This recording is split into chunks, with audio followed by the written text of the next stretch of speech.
또 주님의 은혜가 크게 경험되어져서 자신도 모르게 미소가 머금어지고 말도 표정도 행복해지는 날이 되시기를 예수님의 이름으로 축복합니다. 하나님이 정해놓으신 분깃, 지파별로 나누어졌던 가나안 땅, 아무도 보지 않습니다. 아무도 모를 것 같아서 이 경계석, 여기서부터 여기까지는 내 것, 여기서부터 저기까지는 누구 거라고 표시가 되는 경계석, 그걸 옮기지 말라는 겁니다.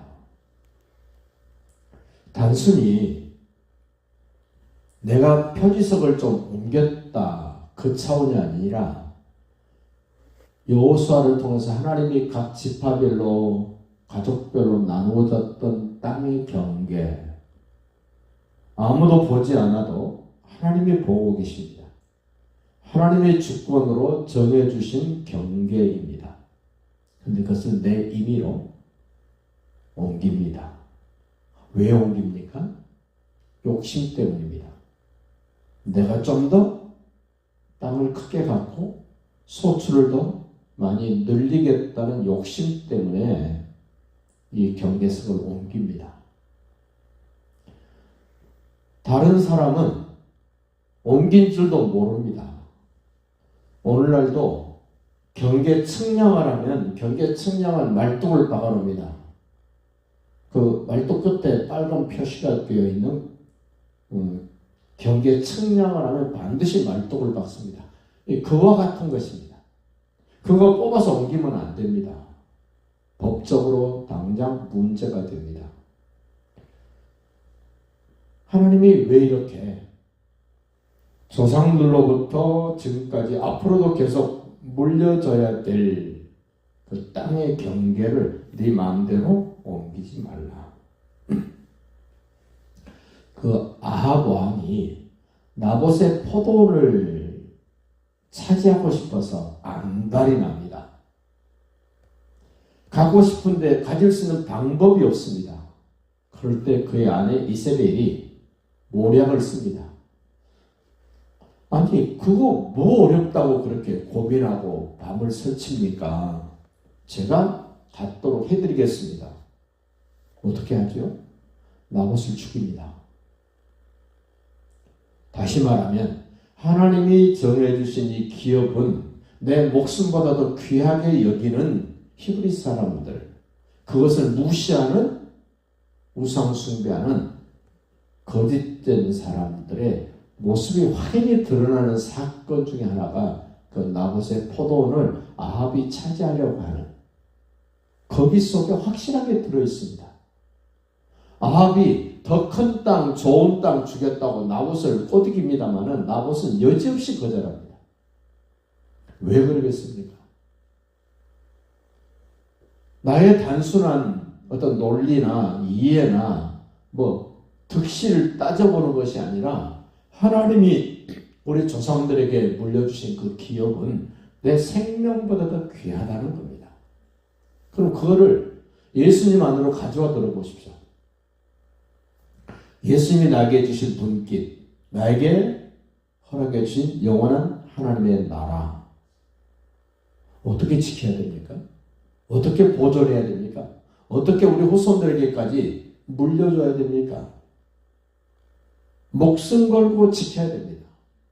하나님 나라의 그 의미, 그 가치, 그 하나님 나라의 역할을 놓치시면 안 됩니다. 그래서 이 경계석으로 옮기지 말라는 이 말 속에는 엄청난 많은 것들이 있습니다. 그 슬로보아스의 딸이 자기 집안에는 남자가 없습니다. 딸들만 있습니다.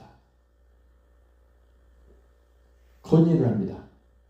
우리 집에는 아들이 없고 우리 딸들이 다른 지파로 시집 가면 우리 지파 이 땅을 어떻게 합니까? 그래서 나온 것이 같은 지파 안에서 가까운 친척에게 시집가라.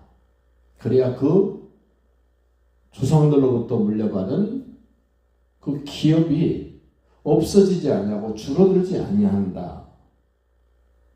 같은 지파, 가까운 친척들에게 시집가도록 허락해 줍니다. 그러면서 오늘 그 15절부터 있는 모든 악에 관하여 이 주장하는 겁니다. 말하는 겁니다. 뭐라 그러나 보십시오. 사람의 모든 악에 관하여 모든 죄에 관하여 한 증인으로만 정할 것이 아니요 두 증인 내지 세 증인으로 그 입으로 그 사건을 확정할 것이다. 내가 그때 거기 있었습니다. 내가 증인입니다라고 어떤 죄에 대해서 악에 대해서 말할 때 한 사람의 증인으로는 의미가 없습니다. 두 증인 내지 세 사람의 증인이 있어야 그것을 확증할 수 있습니다. 왜 그래야 됩니까? 그 16절에 나옵니다. 만일 위증하는 자가 있어. 그 사람 편들어주는 사람이 있어. 사실이 아닌데 사실인 것처럼 편들어주고 말해주고 지지해주는 사람이 있어. 어떤 사람이 악을 행하였다고 말하면 누명 쓰는 사람 없게 안 하는 겁니다. 18절 보십시오. 재판장은 자세히 조사하여 그 증인이 거짓 증거하여 그 형제를 거짓으로 모함하는 것이 판명되면, 모함하는 것, 누명 씌우는 것, 그 사람이 싫고 미워서 그냥 덮어 씌우는 겁니다. 물론 여기에는 뇌물도 들어갈 수 있습니다. 그 전에 그 사건과는 상관없이 어떤 이해관계가 얽혀 있을 수도 있습니다. 사기 내지는 위증, 심각하게 성경은 다루고 있습니다. 그가 그의 형제에게 행하려고 꾀한 그대로 그에게 행하여 너희 중에서 악을 제거하라. 모함하는 사람이 그 모함하고자 하는 사람에게 행하고자 했던 그대로 그 누명을 씌우고 모함했던 그 사람에게 행해라. 그대로 갚아주라는 겁니다. 그래서 너희 중에 악을 제하라. 왜 이렇게 엄격하게 하라는 겁니까? 20절 이야기가 나옵니다. 그리하면 누명을 씌우고자 하는 사람에게 누명 씌우고자 했던 그 내용 그대로 그 사람에게 되갚아주면 그 남은 자들이 듣고 두려워하여 다시는 그런 악을 너희 중에서 행하지 아니하리라. 이것은 어떤 힘으로 강압적으로 하는 게 아닙니다. 말로 하는 겁니다. 말로. 그래서 마태는 그 마태복음 12장에서 그렇게 하죠. 말이 얼마나 엄청난 결과를 만드는가? 너희 말이 너희에게 심판의 증거거리가 될 것이다 라고 이야기를 하면서 정말 조심해야 될 것이 뭐냐? 말이다. 그러면서 보세요. 21절 내 눈이 긍휼히 여기지 말라. 누구에 대해서? 모함하는 사람에게, 누명을 씌우려고 하는 사람에게, 함부로 말하고 있는 그 사람에게 눈이 긍휼히 여기지 말라. 불쌍히 여기지 말라. 안타깝거나 안쓰럽게 생각하지 말라. 그가 생명으로 그를 죽이고자 했으면 그 사람에게는 생명을 희생하게 하고 눈을 빼게 만든다면 그 사람의 눈을, 그 사람의 이를 부러뜨리려고 했다면 그 누명을 씌우려고 했던 그 사람의 이를 부러뜨리고 누명을 씌워서 손을 망가뜨리려고 했다면 누명 씌운 그 사람의 손을 망가뜨려버리고 누명 씌워서 상대방의 발을 어떻게 하려고 그랬어? 그 사람의 발을. 그러니까 지금 여기 눈에는 눈, 이에는 이라고 말하는 일반적인 얘기가 아니라 말로 상대방의 누명을 씌우고 불편함을 만들려고 했던 그 사람에게 그대로 행해라.